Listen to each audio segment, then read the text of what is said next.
Okay, it says we're live, Sarah. Ready to Um, go. all ready to go. Bright and Okay, early. good morning, everybody. It's 10 o'clock right on the dot, and it is December 11th, and it's time for our weekly webinar. And today is a little different. We have a special guest, Sarah Brenner. So say hello, Sarah. Hi, everyone. It's great to be here. Thank you for having me, Mark. Yeah, always good to see you and good to have Sarah and I were just chatting that we were just together in San Diego. Was it last month, Sarah? Yeah, it was back October, in November? October we were in San Diego. It seems so long ago. Time flies, particularly this time of year. Yeah. Yeah. And so what so Sarah is I'll give you Sarah's official titles and whatnot, but she is the retirement education director or director of retirement education for the Slott group. I think I have that right? That's right. Yes. So that means Sarah's in charge of all the analysts, I guess, and putting everything together. And she does an amazing job. And we spend a day and a half or 2 days learning all about new updates regarding IRAs and tax law and uh, RMD rules and different rules, and get to read reviews of what mistakes that people have made. I like that section the best, believe it or not. With the Yeah, case that's one law of our and favorite parts too. There's nothing better than learning from other people's mistakes. that's right. That's right. But we've had Sarah on this podcast or webinar before, but as she was presenting in San Diego, I sent her an email as she was presenting, and I said, first of all, great presentation. Can we talk about this on the webinar? And then we threw out a couple of dates, and then we landed on today, December 11th. And today we're going to talk about recent changes to RMD rules. And again, Sarah and I were talking before we went live here, and we were talking about Social Security. And I said, Social Security is very confusing for people when to collect Social Securities. And now RMD rules are getting really just as complex as, Social Security It's claim so rules. true. We thought a couple years ago when Congress passed the Secure Act that things would get easier. That turned out not to be the case. If anything, things have gotten more complicated. Yeah. Yeah. They never make it easier. No, That's no. IRS not gonna make our lives easier. That is yeah. not gonna That's happen, and neither is that's Congress for that all right. All matter. right. Yeah, you almost can't blame the IRS, right? Because they get handed the rules from Congress. Yeah, yeah. When we get into the details of the regulations, like I got to tell you, we got to give credit to the IRS. Like they did a fairly good job with cleaning up Congress's mess. Let's put it that way. Mhm. Yeah. Yeah. All right, so Sarah's got a presentation for us, and we're going to take your questions. You can put your questions in the chat. Good morning, Kathy. Good morning, Denise. Good to see you. Just want to remind you folks that the this information is going to be available on YouTube and on our Not a Guru podcast. So if you're listening to it on YouTube and you hear something, and Sarah is referring to a slide, or we share something, you might want to go to the actual YouTube video to review it. But today we're going to talk about recent changes to RMD rules. And as we said, there's been so many changes, and we want to make sure that you're aware of them. They might affect you. They might affect someone you care about. And we'll go through those changes. And I want to just remind you of the goals that I have for you as listeners and people who watch these videos is, number one, I want you to be inspired to make changes.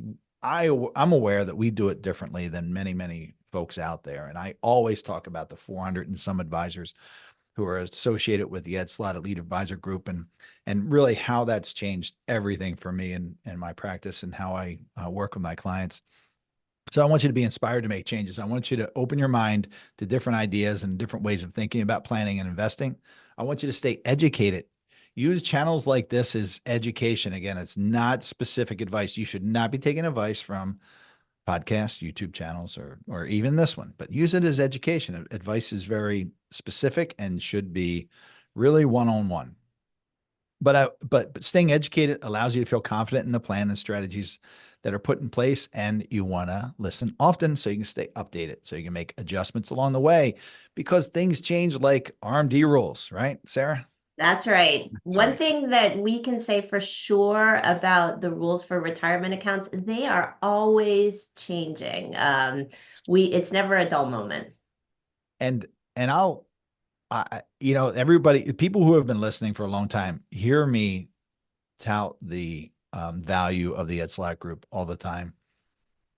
And one of the things that I know is that we are so ahead of the curve when it comes to information that comes out from you guys. And I promise you I'm going to read Sarah's bio and officially introduce her in a second. But Sarah's my go-to person at the Slack group, and she knows that because I'm sending her emails often, and many times it's just for an information check, saying I'm understanding it this way. Is that correct? And she always responds quickly and always with very thorough answers. But I'm not going to say where, but I was at another collection of financial advisors, and then the um, the details around the how can I say, the delayed the forgiveness of RMDs for inherited IRAs, right? That we've had over the past few Right. years The for waiver some people. from the Yeah. IRS. Yes. Thank you. That was the word I was Yes. looking for. Yes. Came up, and it's for inherited IRAs, and it's for very specific people. Let's just say. That's right. That's right. It's not a blanket waiver for everyone, and there's been a ton of confusion about that. Yeah, and you can usually read on people's faces, and when this person realized that RMDs weren't waived for everybody for the past few years. It was just for very specific people. I could see the look of panic on this advisor's face Yep. because I know what happened. This person thought that all RMDs were waived and Right. probably advised his clients that. Uh-oh. Yep. Yeah, right. And Yep, that's I have heard similar stories. It's tricky. The rules are complicated, and that is a perfect example of a situation where a little bit of knowledge can get you into trouble if you don't know all the details. yeah, IRS is very specific in who gets their RMD waived for 2024 and for prior years. It's not everyone. If you have your own IRA, if you're not a beneficiary, you're going to have to take your RMD out. You cannot benefit for that waiver. That waiver is targeted. It's only for people who have to take annual RMDs during the 10-year period. So that is one very specific group of yes, people, not everyone. that's right. And it's done, right? This is the last year. Yep, yep. And we're going to talk all about that. But IRS has made it super, super clear that starting next year, if you're in this group of beneficiaries, you're subject to the 10-year rule. You have to take annual RMDs. 2025, you better be ready to do that because there's not going to be any more waivers. Great. Yeah. So let's kick it off. So let me officially introduce Sarah Brenner, JD. So Sarah's an attorney. She's a director of retirement education. I'm going to read her bio, and it's a little long. She's done a lot, but Sarah Brenner is a leading authority on IRA distribution planning with over 20 years of experience helping clients and financial professionals navigate complex technical IRA questions. Known for her engaging presentation styles, Sarah skillfully uses clever pop culture anecdotes to make advanced IRA education both memorable and accessible. So let me pause there because one of my favorite things ever, Sarah, that you've done to make things easier for me and for everybody who listens or I've talked to is remember the Rolling Stones song. Once Yeah. you start, you can't stop, right? Yep. Start me up, We're you going to start me talk up. about that Okay, today. that's great. I love Absolutely. that. That stuck Absolutely. with me so well. So I appreciate it. Her ability to demystify complicated retirement laws has made her a sought after speaker at financial industry events and private trainings for professionals, including advisors, CPAs, and attorneys. Sarah regularly presents at Ed Slott's Elite Advisor Group, prestigious study group of top financial professionals, as well as at Ed Slott's 2-day IRA workshop and Ed Slott and Company's IRA Success, powered by the American College of Financial Services. In these sessions, she provides expert guidance on the complexities of IRA distribution planning, making her a trusted resource in the financial community. As part of her work with the study group, Sarah consults directly with clients of member advisors, gaining firsthand understanding of thousands of Americans' top IRA questions each year. This unique exposure provides her with the key insights and perspectives on the pulse of IRA concerns across the country. Sarah is also a featured expert on the American College's Knowledge Hub platform. Sarah's expertise has been widely recognized in the media, where she has been frequently quoted by the Wall Street Journal and USA Today, and she has contributed to articles to TheStreet.com. In addition to her media appearances, she is a contributing writer and editor for Ed Slott's IRA Advisor newsletter and plays a key role in developing IRA course materials and training programs for financial professionals. Sarah's educational background includes a degree from Smith College and a law degree from Villanova School of Law. She's a member of the Pennsylvania Bar and previously practiced law with a concentration in elder law.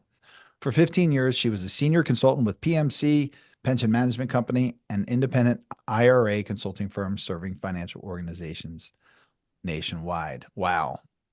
Well, welcome, Sarah. Thank Well, you. thank you for having me, Mark. Yeah, for me, it's retirement accounts, it's IRAs 24/7. That's what we do. That is our focus. Yeah, and I do want to thank you for everything you do for us as a group for sure, but for our team here individually. Really, you and Andy and Ian and everybody else, they're just so helpful. But like I said, you're my go-to person. I love the other It guys is too, my but pleasure. yeah, We enjoy working with you. thank you. All right, so let's get started. I know you have some things that you have on your agenda, so I'm going to let you run with it. And folks, if you have questions, feel free to put questions in chat, and we'll get to them as much as we can. Sounds good. We're going to take a dive today into the new RMD rules. I do have some slides to share with you, so we're gonna give that a shot right now. Yep. Okay.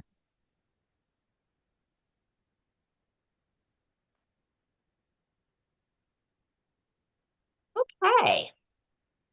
Before we jump into the details of the new RMD rules, it's really important, I think, to go back in time.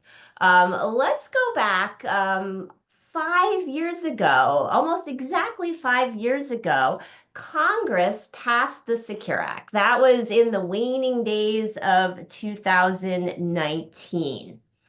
The Secure Act changed the game for retirement accounts. You may remember one thing the Secure Act did was raise the age for RMDs. We went from 70 and a half to 72. Then a few years later, in 2022, we had Secure 2.0. That raised the RMD age to 73. That's currently what we're at, 73. But in a few years, the RMD age is going to go to 75. The big thing that the Secure Act did, however, was change the game for inherited IRAs. We used to have the stretch. Some of you may remember this stretch. If you inherited an IRA before 2020, most beneficiaries were able to stretch distributions from their retirement account over their life expectancy. And that was a good thing, because that was a way that you could minimize your tax bill and keep that inherited IRA intact for generations. Secure Act did away with that for most beneficiaries. Now, most beneficiaries are going to have to clean out the inherited IRA within 10 years. Most beneficiaries post-Secure are going to be subject to the 10-year rule. So that's the big change that came out of the Secure Act, which was effective 2020. Whenever Congress enacts a big piece of tax legislation, the IRS at some point will get around to releasing regulations to kind of fill in the gaps and give us all the details. So back in 2022, the IRS did release proposed Secure Act regulations. This past summer, the summer of 2024, they finalized the regulations. And I remember the day that this happened so well. We were actually at a meeting. We were in National Harbor outside of Washington, D.C., and we were ready to launch the meeting. It was, 9 o'clock in the morning. We were ready to go. And all of a sudden, my coworker, Ian, he was on his phone and he saw that the IRS had released final RMD regs. So we sat up there, at the little table in front of everybody, hundreds of people who were here at the meeting, and we started scrolling through those regulations, trying to figure everything out. So we've gone through, there were hundreds of pages of regulations. So we've gone through all of them. And what we're going to talk about today, we have 11 takeaways from the final regulations. So we've distilled hundreds of pages of regulations down into just a few PowerPoint slides. And that's what I'm going to talk about with you today. So if you look at your screen, number one, top of the list, this is probably the most important thing to come out of the final regulations. When the Secure Act passed, we were all introduced to the new 10-year rule for inherited IRAs. Everybody thought that the 10-year rule meant you don't have to do anything in the 10-year period after you inherit the IRA. You can take money out if you want, but you don't have to. You just have to clean out the account within 10 years. That is not how the IRS saw it. In the IRS's proposed regulations, they took the position that if the individual started RMDs, they had to continue annual payouts during the 10-year period.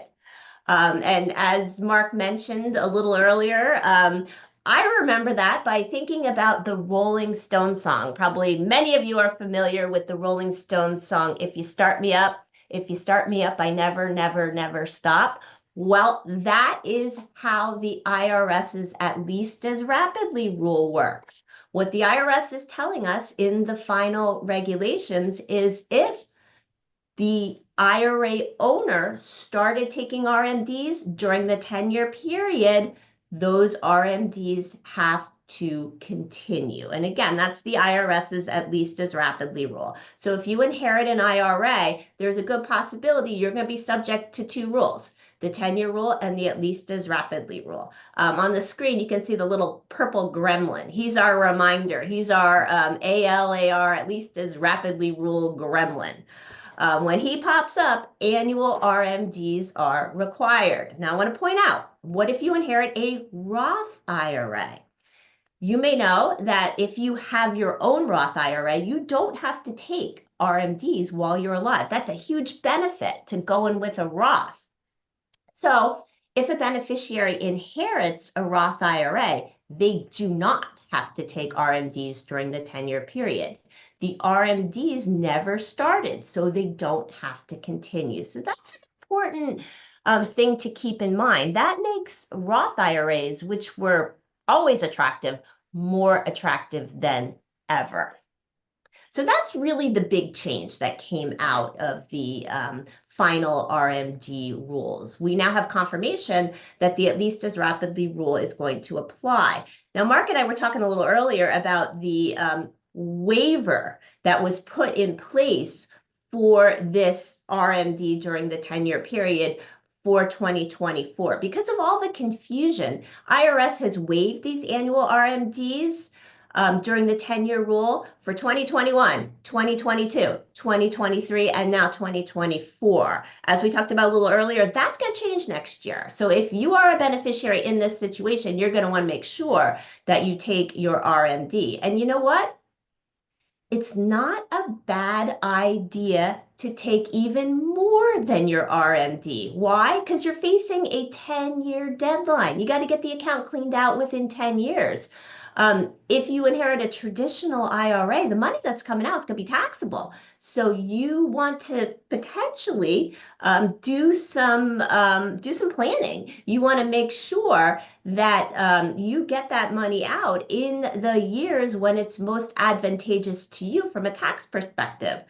So it's not a bad idea to take more than your RMD. We like to say, think maximum, not minimum. Do some planning. Don't be stuck taking just the RMD. I mean, think about it. If you inherited in 2020, you got to get that account cleaned out by 2030. You don't have that many years left. So it may be in your interest to take distributions, maybe even this year, even though you don't have to. That might be a smart thing to do from a planning perspective. Okay, moving on. Takeaway number 2. IRS did some tweaking to the definition of eligible designated beneficiary. You may wonder, who is an eligible designated beneficiary? Well, under the Secure Act, eligible designated beneficiaries can still get the stretch. So most people get the 10-year rule, but there is a group of people, EDBs, they still get the stretch. Who fits into this category? Spouses, disabled people, chronically ill people. Here's a weird one: beneficiaries who are not more than 10 years younger. So that's beneficiaries who are close to the IRA owner in age. Anybody who's older than the account owner, they are an eligible designated beneficiary. And again, they have the option to use the stretch. They're not stuck with the 10-year period. One of the things that the final regulations did was they tweaked the definition of minor child. Minor children of the account owner can still get the stretch. They are EDBs. I'm emphasizing of the account owner because you got to understand that grandchildren, not going to work. Just being a minor isn't enough. You have to be a minor child of the account owner. And what the final regs did was they expanded the definition to include stepchildren and adopted children. So a minor tweak, but for some people that could be important. Right. Okay, let's move on.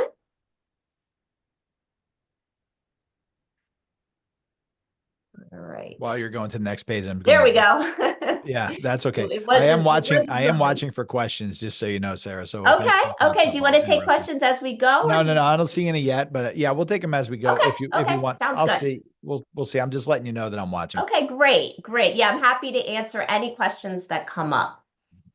Okay, let's talk about year of death, RMD. One thing that you should understand is that if you inherit an IRA and the owner didn't take their RMD prior to their death, you as the beneficiary are responsible for getting that out. Now, that can be difficult sometimes. What if the IRA owner dies late in the year? You might only have, a couple weeks to satisfy that RMD requirement. Well, the RMD regulations give you a little bit of relief. They extend the deadline for taking that year of death RMD until December 31st of the year following the year of death. So that's a nice break for people who happen to find themselves in this situation. Number 4 there on the slide, see-through trusts. Trusts and the IRA rules, that is a tricky combination. Lots of rules apply to trusts, lots of rules apply to inherited IRAs. When you combine the two, things get very complicated very quickly. But the final regulations do make things a little bit easier for trust beneficiaries. In order to be a qualified trust, the rules used to require the trustee of the trust to provide the IRA custodian with trust documentation, basically a copy of the trust, by October 31st of the year following the year of death. This paperwork requirement was difficult for people. A lot of times the trustee of the trust is a family member who has been drafted into service. They don't know anything about the IRA rules.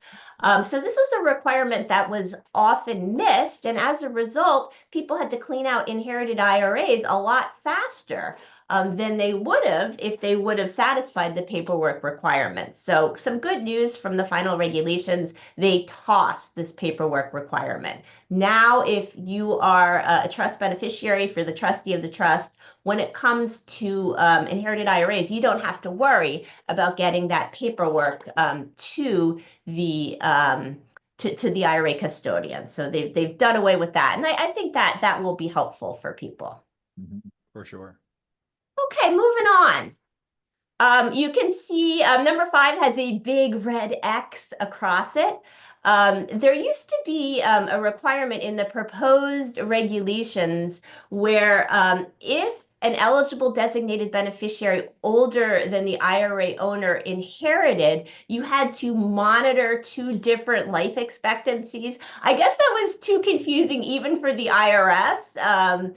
So they got rid of this requirement. You'd have to monitor two life expectancies, and when the shorter one expired, the account needed to be emptied. So I guess it was a bridge too far even for them. Good news out of the final rules, they did away with that requirement.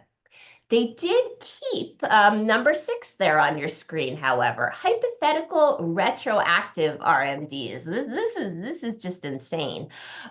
This rule is designed to close a loophole, shall we say. What they're trying to prevent is spouse beneficiaries electing the 10-year rule so they can put off taking RMDs. Let's say I inherit from my husband and I am in my 70s, so I would have to take RMDs if I did a spousal rollover. What I can't do is say, well, I'm going to do the 10-year rule. And then I'll do a spousal rollover so I can skip some RMDs. You can't do that.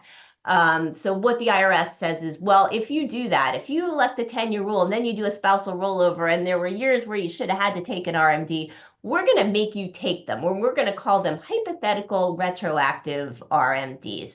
And we have the little unicorn there because a unicorn is an animal that doesn't exist, just like these RMDs don't exist. It's hypothetical. But according to the IRS, they don't want anybody, trying to use this loophole. So if you do a spousal rollover, if you're a spouse beneficiary after electing the 10-year rule, you got to watch out for the hypothetical retroactive RMDs. Okay, number 7. Not going to spend a lot of time on this one because we don't see this one very often. If you are a spouse beneficiary, one thing that you're allowed to do is treat the inherited IRA as your own. So you can kind of take over the account. Now, most of the time, IRA custodians, they do not like this. They want you to transfer the account to your own new account or do a rollover. They don't want you just kind of coming in and taking over the account. All we're saying here is that if you do that, if you have that rare situation where a custodian allows it, you must take any hypothetical RMDs that would be owed before you're allowed to treat the account as your own. So that's kind of a follow-up to the rule that we just talked about with the little unicorn. That's a little twist to the hypothetical RMD rules. Number 8, also So Sarah, something that, before you move on, I'm sorry. yeah.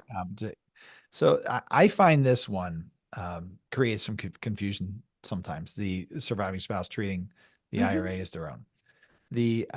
Because I think it's important to clarify, and here's a knowledge check for me.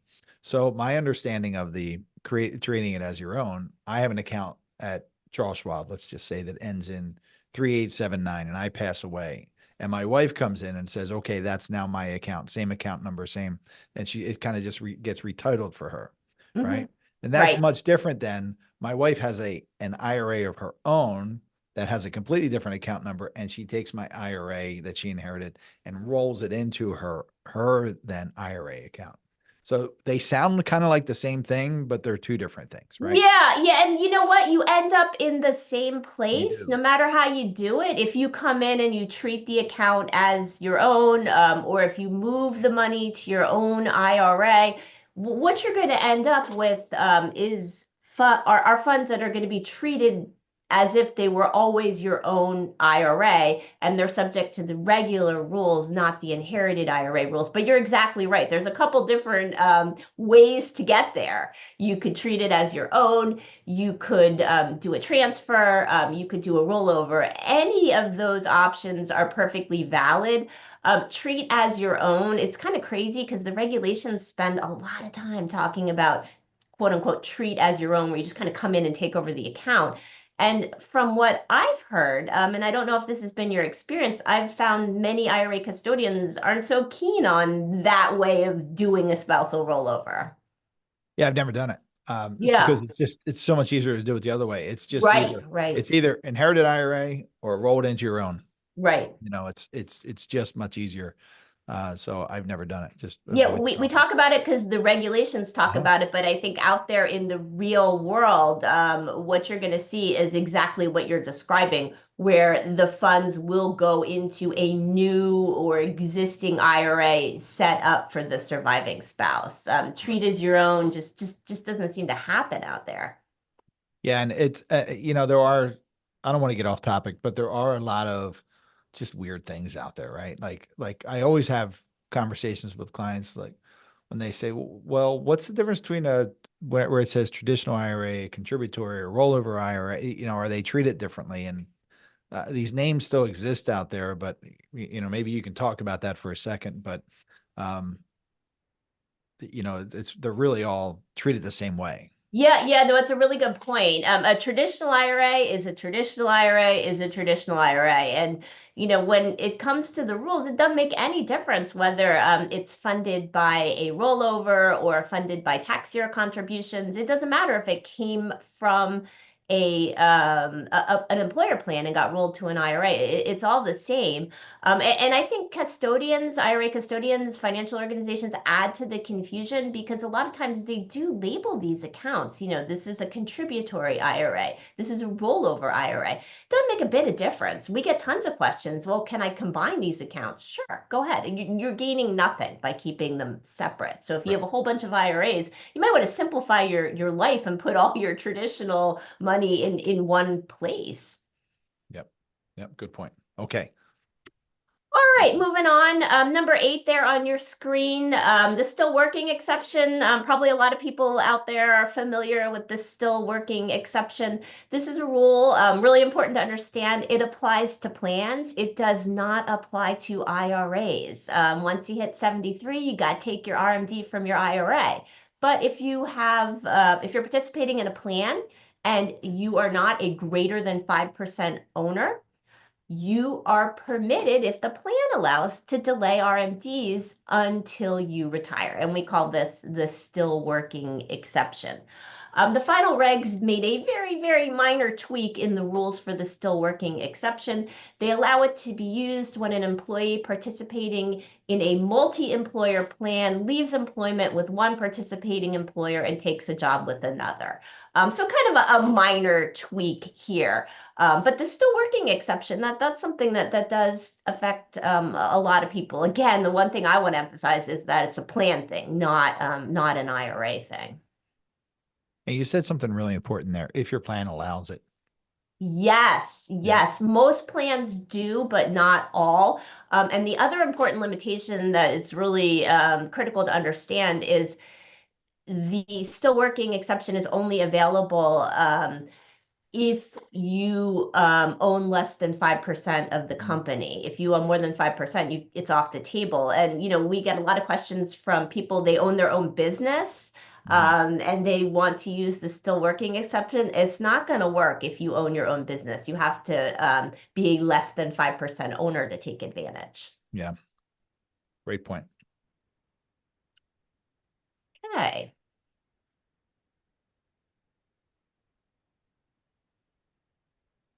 Section 327, spouse beneficiary rules. This is a big change. After Secure 2.0, we got a whole new set of rules for spouse beneficiaries, and it's a little bit crazy. Secure 2.0 really made a mess of the tax code when it comes to the rules for spouse beneficiaries. So I like to compare this to some of you may remember back in the 80s, the Coca-Cola company, they pulled classic Coke from the market and they came up with New Coke.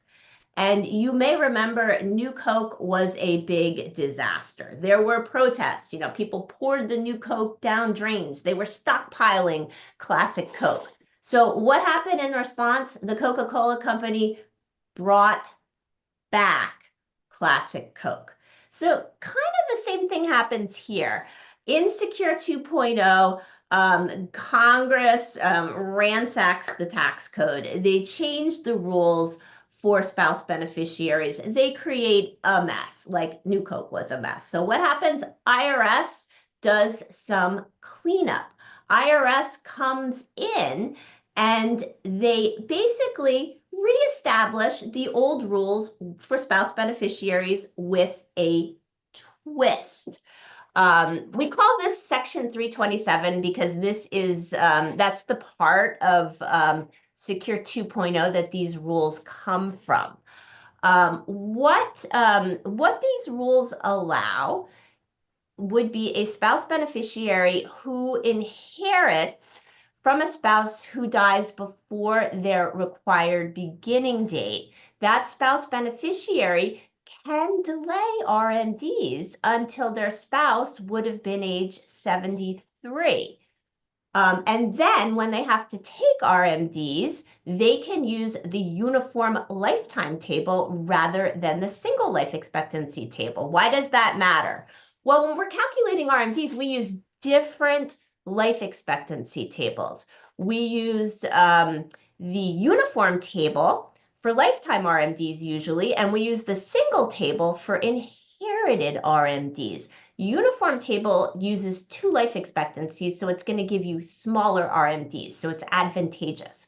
So what the IRS is saying here is spouse beneficiaries, they get to use the uniform table. And this is huge. In the IRA world, this is a big deal because in the past, beneficiaries always had to use the single life expectancy table, just their life expectancy. Now they're getting to use a joint life expectancy calculation. Now, you may be wondering, Mark and I were talking about how in many cases when a spouse inherits, they do a spousal rollover. And in many, many cases, that is the way to go. However, if you are young, if you're under age 59 and a half, and you inherit an IRA from your spouse, if you do a spousal rollover and then you try and tap the account, you're going to be hit with a 10% early distribution penalty. So it's really important for people who inherit at a young age to press pause and consider all the options. And it may make sense, keep the account as an inherited IRA. Why? Inherited IRAs are never, ever subject to the 10% penalty. It doesn't matter what the age of the beneficiary is. So it can make sense to use this 327 election. Keep the account as an inherited IRA. Let's say I inherit from my husband and I'm 45 years old.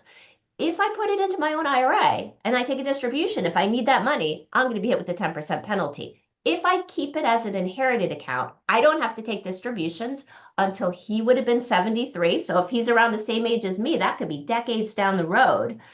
But if I do need to tap the account, I can do so without worrying about the 10% penalty. So that's why these rules are important.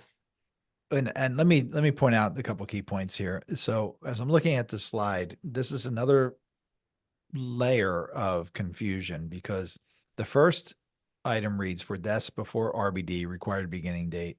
As Sarah explained, spouse automatically treated as making the 327 election. For deaths after RMD, would that be RBD after April 1st? Also? Yes, that would be RBD. Yeah. For the IRA or plan may allow 327 election. Right. So again, someone who just a regular person who's not in this industry who reads Google something about, well, this is automatically treated.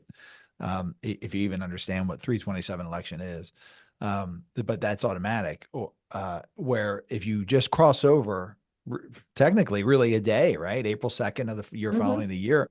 Now you have to make this election, which may be a benefit for you. And this is, these are something that people that I know this sounds like a commercial for the Ed Slott Group, and it's not, but this is something that advisors and CPAs and attorneys who aren't getting this kind of education, I'm certain they're not understanding this yet. Oh, I'm certain too. We get so many questions, and I got to tell you, if you start Googling this, there is so much misinformation out there.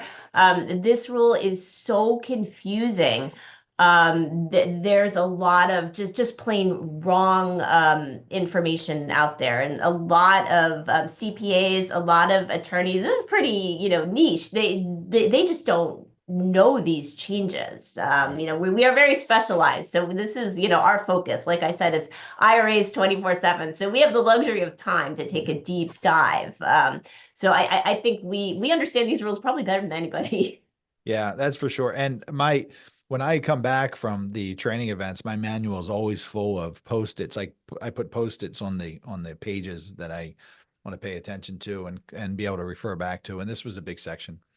Um, Yeah, yeah. When Secure 2.0 came out in 2022, like I said, they essentially massacred the tax code. They totally upended the rules for spouse beneficiaries, and nobody could make any sense of it. So the IRS, did come in, and I think they did a pretty good job, cleaning things up. But you got to get through 300 pages of regulations to, be able to pull yep. what the rules are out. So. Yeah, So I have it a is very a very technical confusing area. question regarding the uniform lifetime table. So if the 327 elected spouse, let's say, is now able to use the uniform lifetime table, is the calculation done the same way as the single lifetime table, just subtracting a year, or is it done the traditional way? It's done the same way you always use the uniform table, where you go back to the table each year. But what's crazy is because the uniform table historically has only been used for lifetime RMDs, Mhm. it starts at age 73, right? If you go to the IRS website and you wanted to look for the uniform table, it was always starting at age 73. Now, with this new rule change, you're going to have young spouse beneficiaries. You're going to have people who are younger than 73 inheriting. So what the IRS had to do was they had to put out a new expanded So, uniform table. mhm. So what you do is, let's say I'm 45, I go to the uniform table, I grab the factor that corresponds to age 45. Once I get my factor, I divide it into my prior year December 31st balance, and that would give me my RMD. Now, what's crazy is, okay, so the uniform table can be used by a younger spouse. So somebody at the IRS must have had to make the decision, okay, what age do we start this new uniform table at? And you will not believe what age they picked. Age 10. Apparently, they think there might be 10-year-old widows out there. I don't know. But now we have this new table that starts at age 10. It's so funny. Yeah, that's a reach.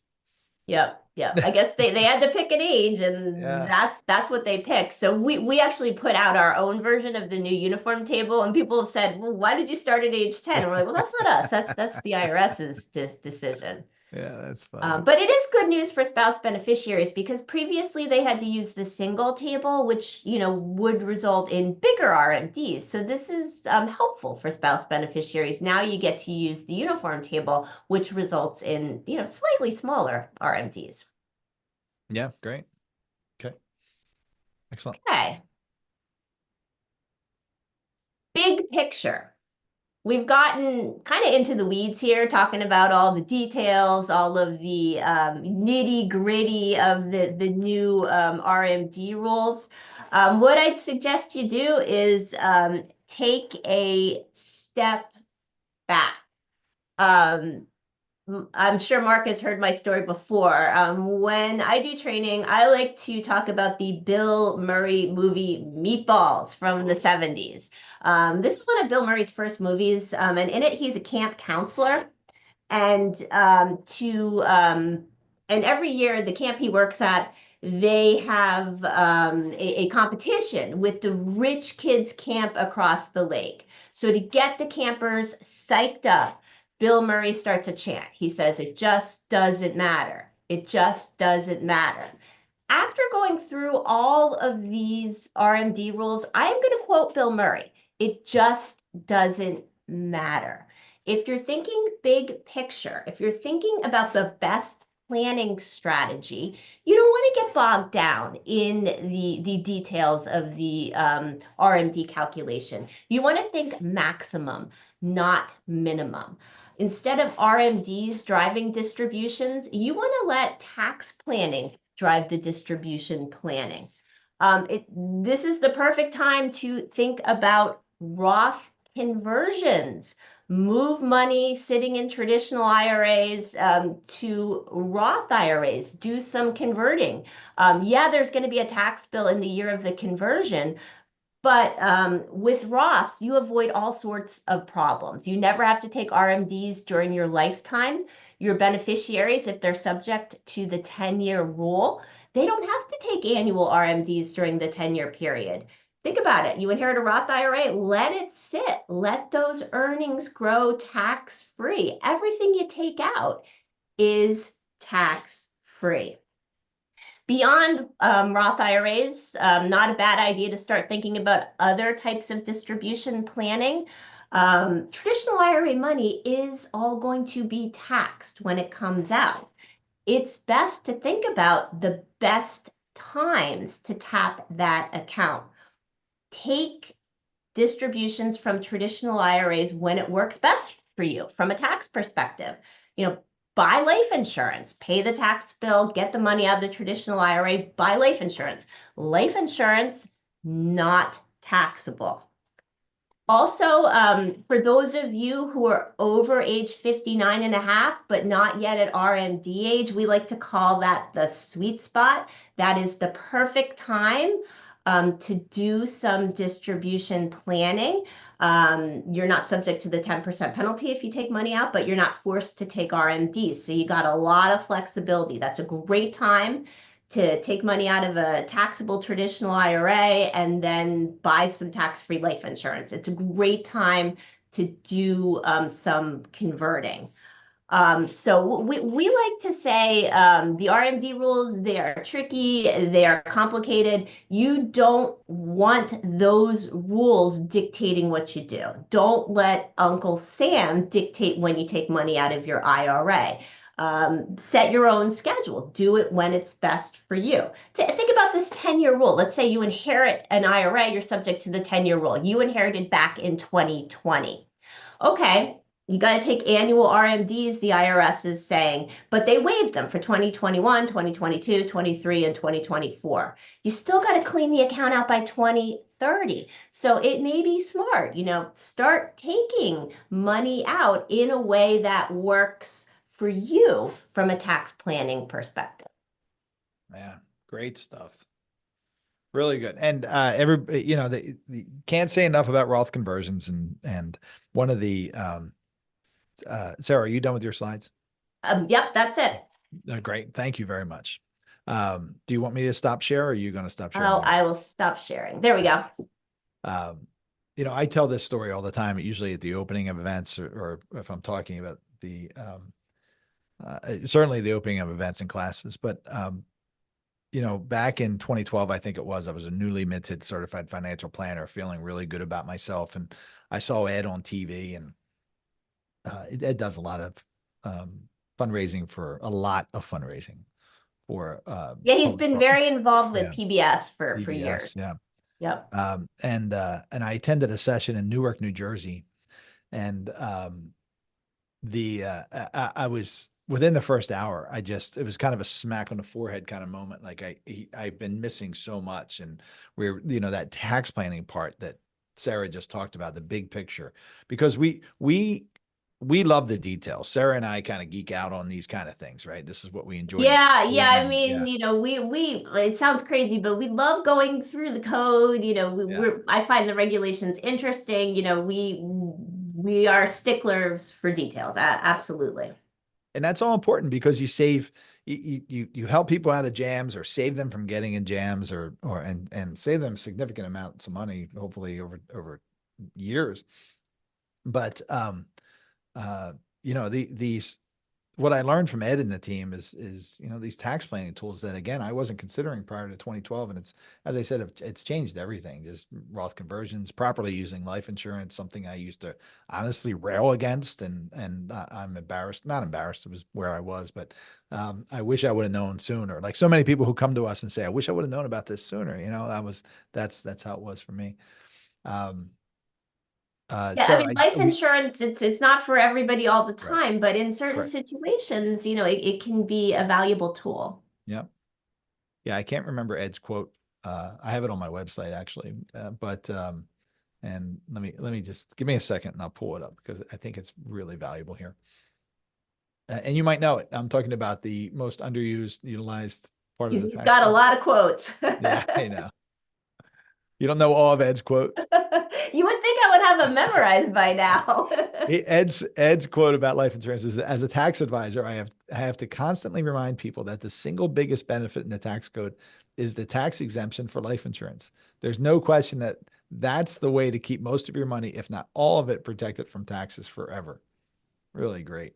Yeah, great quote, especially when you compare life insurance to a traditional IRA. I think a Oh my lot of gosh. people don't realize, with a traditional IRA, you got this big balance, but Uncle Sam really owns part of your traditional IRA. Whether you take the money out or your beneficiaries take the money out, there's going to be a tax bill. With life insurance, you're talking about something that is tax free to your heirs. Yeah, and of course the benefits of being able to draw tax free if it's properly structured. But like I talked about earlier with that financial advisor who had that blank stare or terrible look in his face because he realized that he was misunderstanding the RMD waivers. Um, I've I've seen that with individuals when I say, if you're fortunate enough to have $1 million in your IRA, how much of it is really yours? And they say, well, $1 million, and then you say, well, how much tax you're going to pay? And then they start realizing that only 70% is theirs or Right, 75%. right. And that kind of change, that's how you should think about it. Because, we say all the time, you have a business partnership with the IRS in your retirement, and they can change That's the right. And, and percentage of and that that's ownership at why, any time. Roth IRAs are such a great strategy because That's if right. you have $1 million in your Roth, you have $1 million in your Roth. You have That's access right. to all of that tax free. When you compare the traditional IRA to the Roth IRA, very different from a tax perspective. Yeah. Yeah, absolutely. We do have a question from Jerry. So Jerry is a retired registered investment advisor, or IAR.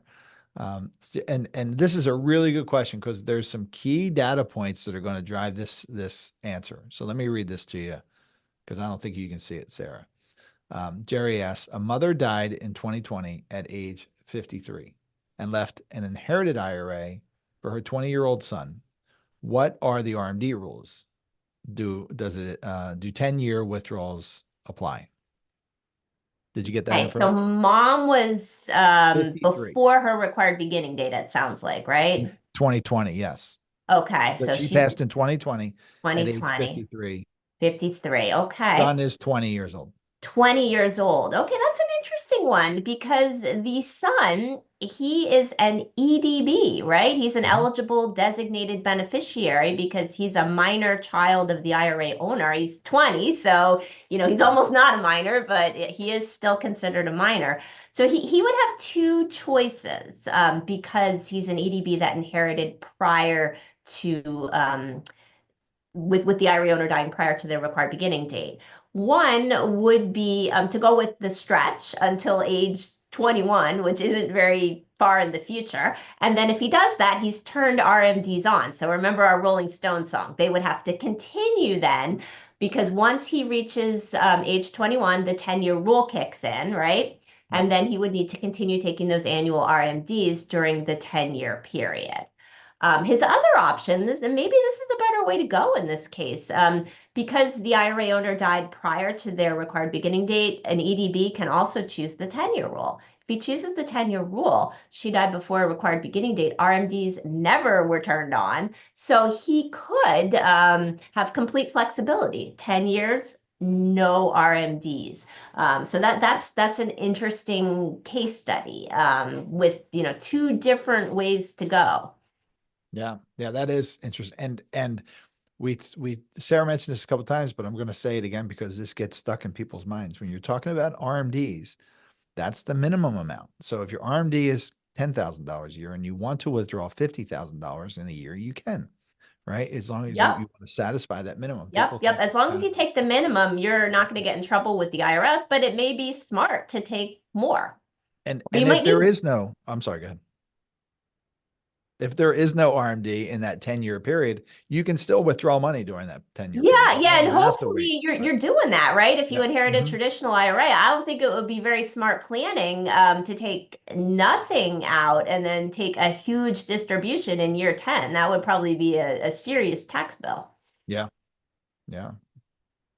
Yeah. And one of my areas of focus lately is reminding the generation that is looking at leaving money to children to consider Roth IRAs because, we Roth conversions because we do so much great planning for people who are in their late 50s and early 60s. And sometimes they have parents who are still with them that sometimes have sizable IRAs. Hmm. And you do all this work with converting their traditional IRAs, the client's traditional IRAs, and then they might inherit $500,000 or $1 million that cannot be converted, right, from an Right, inherited right, IRA. right. It's too late. If you It's too inherit a late. traditional IRA, you are not allowed to convert.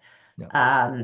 It's important, I think, when you're thinking about Roth conversions, I think you're bringing up a really good point. It's important to think of the timeline and to think about, what happens after the death of the IRA owner. You have to Mhm. think about the beneficiaries. And in many cases, you might have an IRA owner who is in a lower tax bracket. If they do a Mhm. conversion, they can leave all those funds as a Roth IRA to their heirs tax free, and maybe the heirs are in high tax brackets, so it can make a lot of sense.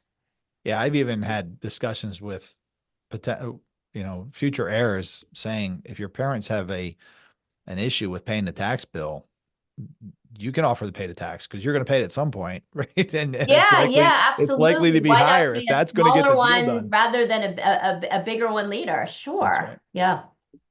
All right, one last question here, if you can. Okay, MJT writes, inherited IRA from my 64-year-old sister earlier this year. Sorry for your loss. I am 58. What are the RMD rules in this situation? So inherited this year, IRA owner was 64, MJT is 58. Okay, well, it sounds like JT is an eligible designated beneficiary. It sounds like he fits into that category of not more than 10 years younger. He's younger, but he's not more than 10 years younger. So he could use the stretch, or because she died before her required beginning date, she wasn't 73 yet, he could use the 10-year rule. So he would have an option where he could do a stretch, using his life expectancy, or he could go with the 10-year rule with no annual RMDs. So, Great that question. would be his choice. Yeah, great question.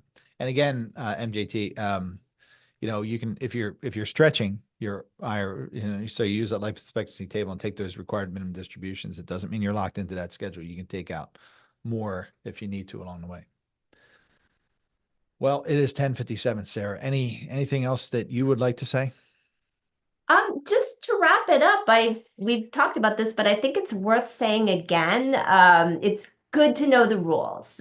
You want to be familiar with the rules. You don't want to be you don't want to make mistakes. You absolutely want to make sure that you satisfy your RMD.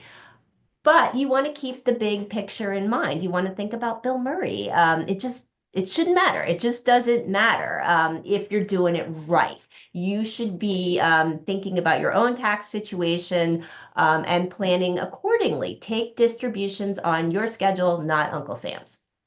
Yeah, I think that's great. That's a great way to end it. Well, Sarah, I got to thank you again for all you do for us on a regular basis and for being here today. A couple upcoming things that we have. So Saturday we have the Army Navy tailgate event at the American Legion in Newtown. If you're on my invitation list, you've already received an invitation. Attleboro Wealth Management is hosting holiday movies again at the Newtown Theater.